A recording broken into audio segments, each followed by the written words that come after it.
Hello guys, I am Neha and welcome back to another video of idioms and phrases। अगर आपने previous videos नहीं देखे हैं तो आप प्लेलिस्ट में जा कर के देख सकते हैं, क्योंकि idioms and phrases के पार्ट 5 ऑलरेडी कंप्लीट हो चुके हैं और इस क्लास में भी हम कुछ और नए इम्पॉर्टेंट idioms and phrases जो कि प्रीवियस ईयर्स भी हैं और काफ़ी ज़्यादा इम्पॉर्टेंट है हमारे अपकमिंग एग्ज़ाम्स के लिए। ठीक है, so without wasting any time let's start the session. So first है हमारा an old head on young shoulders. An old head मतलब एक पुराना या बूढ़ा हेड ऑन यंग शोल्डर्स, मतलब यंग मतलब युवा, शोल्डर्स मतलब कंधों पर। तो इसका मतलब क्या होना, मतलब एक ओल्ड हेड एक यंग शोल्डर पर, मतलब जो वैसे हम जो ओल्ड लोग होते हैं उन्हें हम क्या ज़्यादा समझदार मानते हैं, ऐसा माना जाता है यहाँ पर। तो इसका मतलब ये होता है कि A child or young person who thinks and talks like an older and experienced, मतलब एक ऐसा चाइल्ड या एक यंग पर्सन जो थिंक्स मतलब सोचता है या बात करता है एक बड़े और अनुभवी व्यक्ति की तरह, मतलब अपनी उम्र से ज़्यादा समझदार होना। ओके, तो an old head on young shoulders का मतलब क्या हो जाएगा, अपनी उम्र से ज़्यादा समझदार होना। ओके, नेक्स्ट है हमारा an olive branch. An olive branch का मतलब होता है पीस रिक्वेस्ट या peace treaty.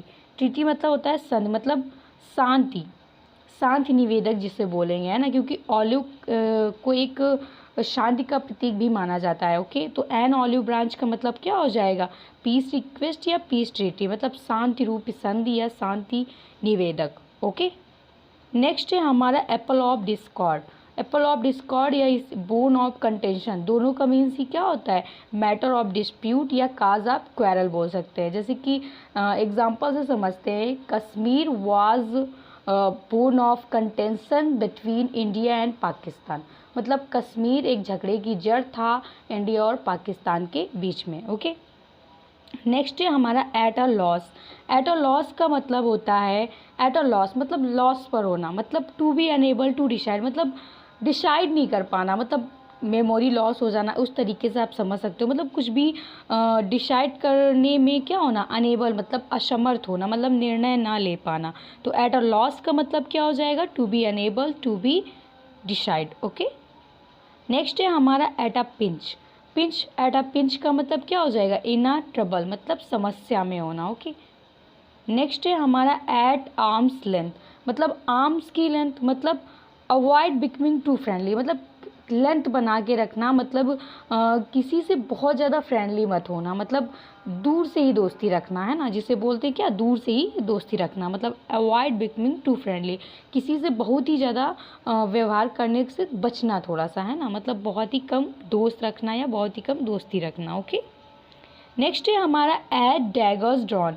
Eight daggers drawn का मतलब क्या होता है, घोर शत्रुता पर या एकदम कट्टर दुश्मनी होना, है ना, तो to have better enmity. Okay, next है हमारा एट ईज। एट ईज का मतलब होता है free from pain and anxiety, मतलब चिंता और दर्द से मुक्त होना, मतलब क्या होना, चिंता रहित होना। ओके, नेक्स्ट है हमारा at one's finger ends.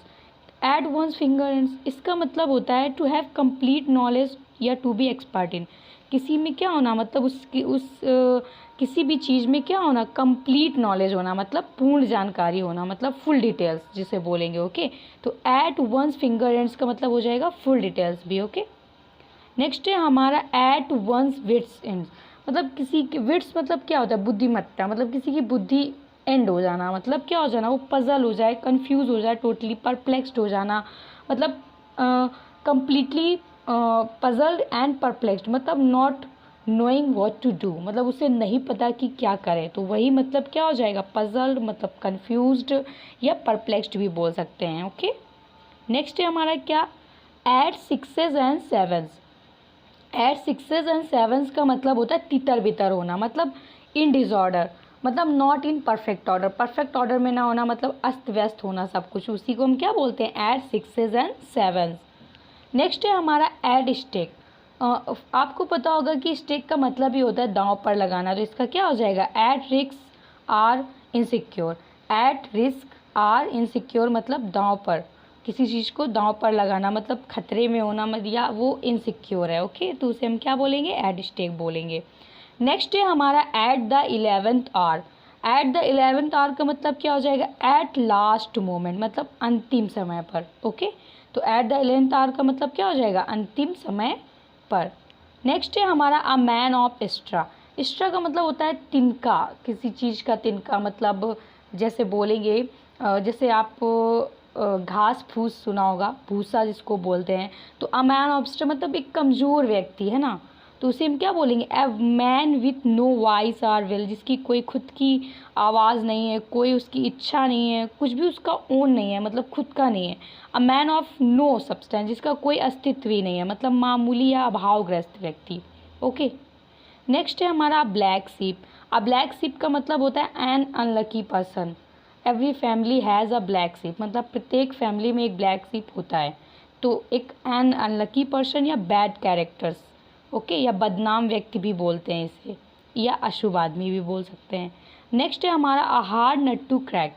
A hard nut to crack का मतलब होता है लोहे के चने चबाना, मतलब बहुत ही ज़्यादा कठिन कोई कार्य होना, मतलब गंभीर समस्या भी बोल सकते हैं आप, डिफ़िकल्ट प्रॉब्लम। ओके, नेक्स्ट है हमारा thorn in the flash. Flash मतलब मांस में एक थॉर्न होना, मतलब a constant source of annoyance, मतलब काम में हमेशा होने वाली बाधा। किसी काम में जो हमेशा बाधा होती है उसे हम क्या बोलेंगे? Thorn in the flash. Okay, next है हमारा एन एसिड टेस्ट। अगर आप एसिड का टेस्ट करेंगे तो ये क्या है? एक गंभीर परीक्षण ही होगा ना, ऑब्वियसली, तो क्रिटिकल टेस्ट हो जाएगा इसका मतलब। एन एसिड टेस्ट का मतलब क्या हो जाएगा? Critical test. नेक्स्ट है हमारा all eye for an eye. All eye for an eye का मतलब होता है टिट फॉर टैट, मतलब जैसे को तैसा।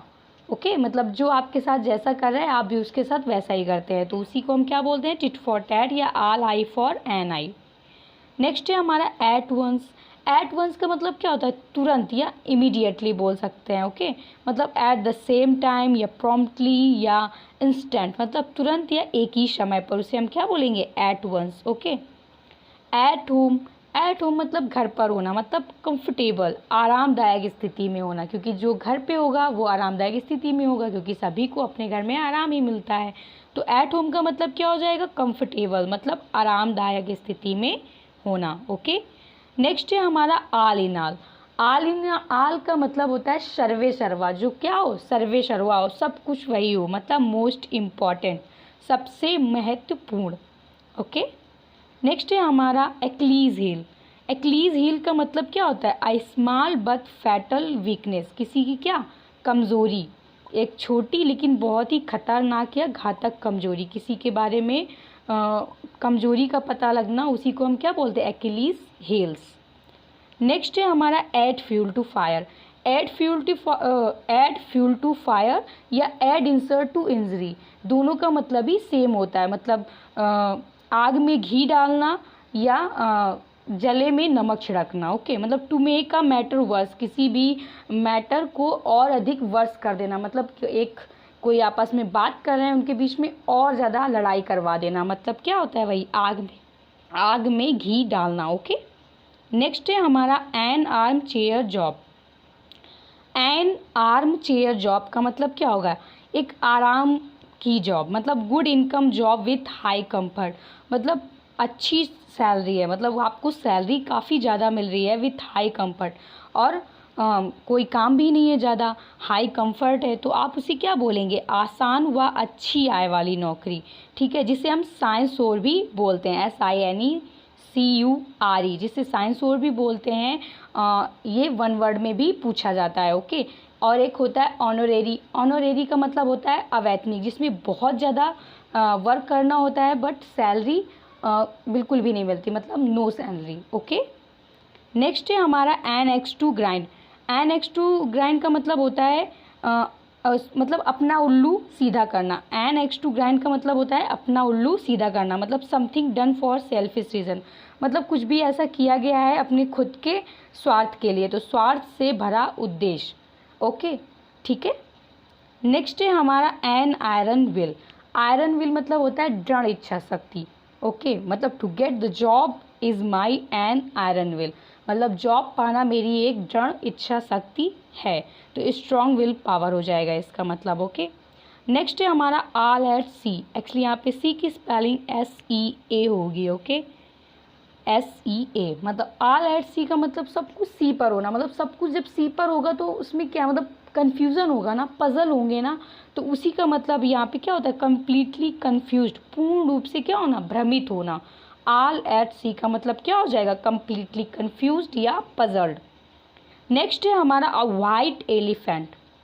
अ वाइट एलिफेंट का मतलब क्या होता है, an expensive but useless possession. An expensive but useless possession का मतलब होता है महंगा परंतु बेकार। मतलब अब वाइट एलिफेंट मतलब एक सफ़ेद हाथी। वाइट, आपको पता है कि वाइट एलिफेंट्स कहाँ पाए जाते हैं, थाईलैंड में पाए जाते हैं। मान लीजिए आप वहाँ से आप मंगाया जाए, एलिफेंट को लाया जाए इंडिया में, बिकॉज एवरीवन वांट टू सी।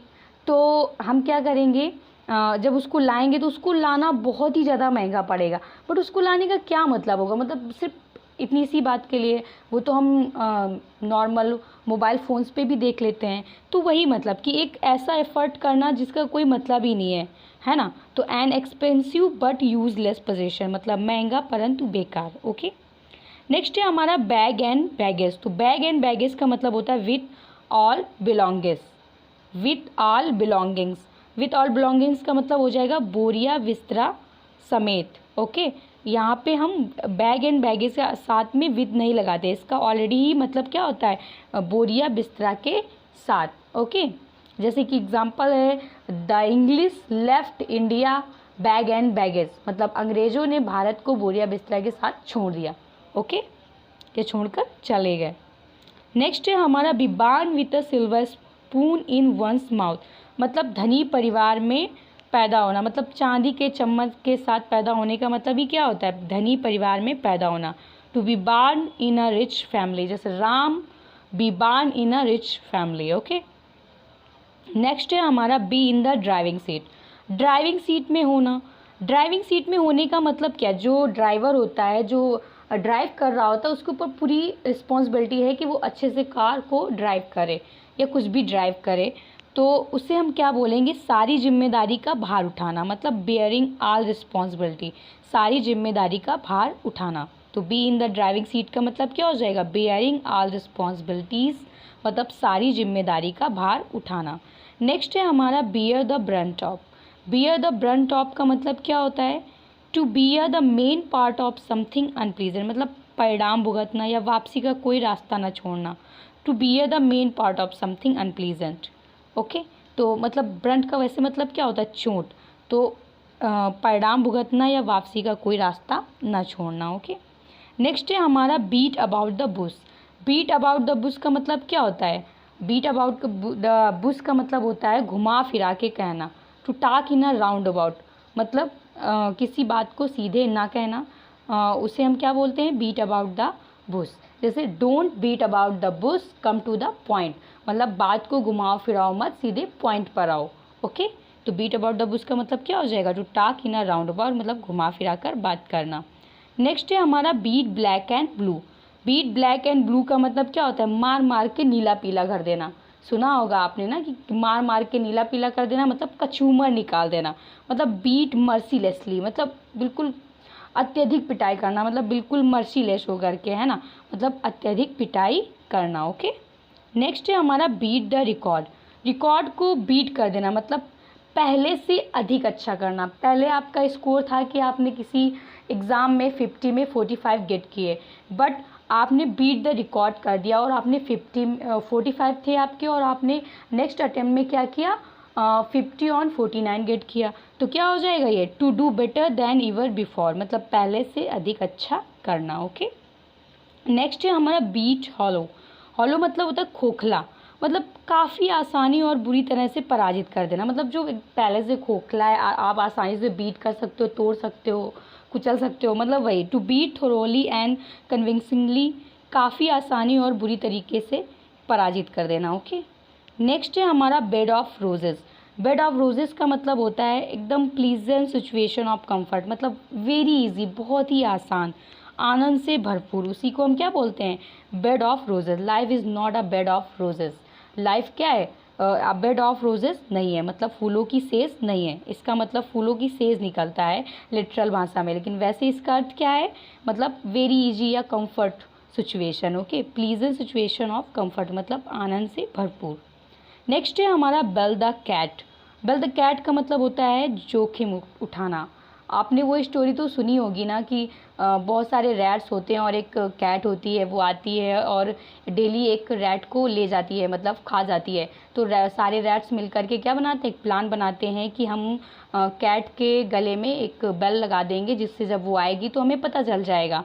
तो वही मतलब कि फिर बात ये होती है कि उनके गले में घंटी कौन बांधे, ठीक है ना, कौन रिस्क ले। तो वही यहाँ पे बेल द कैट का मतलब होता है taking first step at personal risk, मतलब खुद के व्यक्तिगत रिस्क के लिए पहला स्टेप उठाना, उसी को हम क्या बोलेंगे, जोखिम उठाना। तो बेल द कैट का मतलब क्या हो जाएगा, taking first step at personal risk, मतलब जोखिम उठाना। ओके, नेक्स्ट है हमारा bring to light.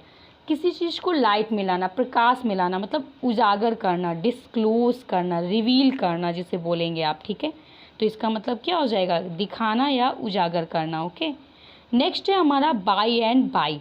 Bye and by का मतलब होता है स्लोली, धीरे धीरे, या जिसे आप ग्रेजुअली भी बोल सकते हैं। ग्रेजुअली का मतलब भी क्या होता है, धीरे धीरे। तो बाय एंड बाय का मतलब क्या हो जाएगा, स्लोली या ग्रेजुअली। नेक्स्ट है हमारा between the devil and the deep sea, मतलब बिटवीन द डेविल, राक्षस और डीप, मतलब गहरे समुद्र के बीच। मतलब इसका ये हुआ कि एक तरफ कुआं और दूसरी तरफ खाई, मतलब ऐसी सिचुएशन में फंस जाना, बिटवीन टू डिफिकल्ट सिचुएशन, दो गंभीर परेशानियों के बीच। ओके, नेक्स्ट है हमारा बिग गन। बिग गन या बिग चीज़ का मतलब क्या होता है, एन इम्पॉर्टेंट पर्सन, या एक बहुत ही ऊंची पहुंच वाला व्यक्ति, मतलब एन इन्फ्लुएंशियल पर्सन, मतलब एन इन्फ्लुएंशियल पर्सन। ओके, ऊंची पहुंच वाला व्यक्ति। नेक्स्ट है हमारा bird of passage. Bird of passage का मतलब होता है one who comes occasionally. One who comes occasionally मतलब यदा कदा आने वाला, bird of passage. Okay, so I am sure guys कि ये क्लास आपको पसंद आई होगी। सो लाइक करें, सब्सक्राइब करें और शेयर करना ना भूलें। ये सारे idioms and phrases previous year हैं और सारे एग्ज़ाम पॉइंट ऑफ व्यू से काफ़ी ज़्यादा इंपॉर्टेंट हैं। जैसा कि आप लोग जानते हैं कि एसएससी के सारे एग्ज़ाम्स की डेट आ चुकी है एंड दिस टाइम तो ये स्टार्ट ही होने वाले हैं। Okay, without delaying, I am sure. So अगर आपको कोई डाउट है तो आप कमेंट सेक्शन में हमें कमेंट कर सकते हैं। So bye bye, take care guys.